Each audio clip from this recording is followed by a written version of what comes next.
For years now, the anti-Israel movement has been a mainstay presence on college campuses around the nation. Every year, well-funded campus organizations sympathetic to the cause of Palestinian statehood organize demonstrations and rallies that betray their peaceful front and expose their true agenda: a hostility to the existence of the State of Israel and perhaps, even more importantly, a hostility to the truth. Last semester, chairman of the Penn State Young Americans for Freedom, Sam Settle, had seen enough. He and his group decided to fight back. Like at a lot of other campuses, we do have a pretty strong anti-Israel movement on campus. It tends to manifest itself more in sort of disruptive behavior, and so we thought it was important to have a demonstration in order to sort of showcase the other side of the story and point out some of the misconceptions about Israel. Across the country, on the campus of UCLA, the Bruin Republicans, led by then-chairman Lydia Mazurik, also decided it was time to push back against the lies and slanders against Israel. Every year, the Muslim Student Association puts up a Muslim Awareness Week, apartheid wall, whatever you want to call it. I realized that when you look at the wall and what they're putting up on this apartheid wall, which can vary in size from campus to campus, it has like Jews are the neo-Nazis and they just want to obliterate the rest of the Middle East and they want to take over. So we decided as an organization that it was time to take a response and take an action. And so that's what the Wall of Lies is. Conservative groups on campuses across the country found a solution. It was called the Palestinian Wall of Lies.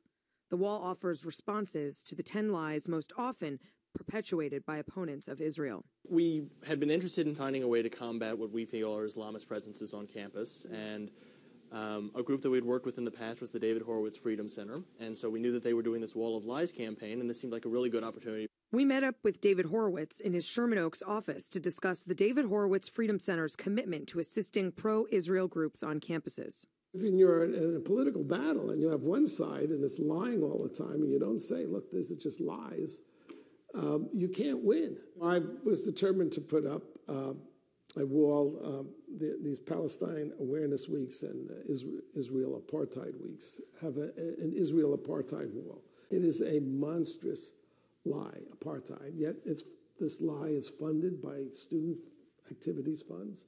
For Sam Settle and his Young Americans for Freedom organization, the reaction to the wall was instant. As soon as we put this wall up, I remember we had just gotten it set up. We'd been standing out there for about 30 seconds, and then these two students come by and just start hurling insults at us. It's fucking lies. It's what the media tells you guys, and you guys believe in this bullshit.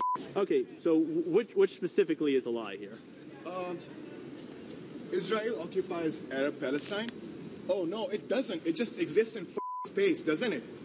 As it became gradually clear that he didn't have anything to say, he started demanding that we stop filming him, and we told him, no, we're not going to stop filming you because you're losing the debate. Stop recording this video, okay? No.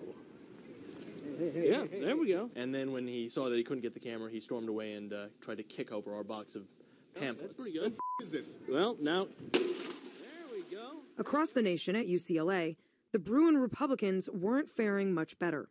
The pressure we received leading up to the event, and even the work that we had to take on after the event was over, was, I think, atypical if you were a liberal group on campus. Bruin Republicans' invitation for David Horowitz to speak on their campus turned out to be as great a lightning rod as the Palestinian Wall of Lies itself.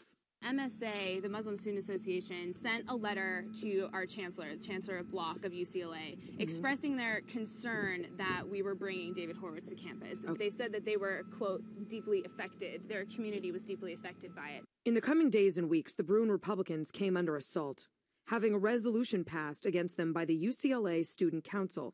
I found out about it in the newspaper afterwards, and I was like, this is great that they wanted to increase dialogue and have maybe co-programming between the groups, and then for them to pass a resolution misquoting Mr. Horowitz, and then there was no discussion whatsoever. Despite the pushback for Sam Settle and the Penn State Young Americans for Freedom, there were some positive results. We got this large group of Israeli students gathering around and defending us and saying that they were really pleased that someone on campus was finally standing up for Israel and sort of counterbalancing the filth that comes out of the other side. At Penn State, we have 42,000 students here, and there are about 12 members of our group.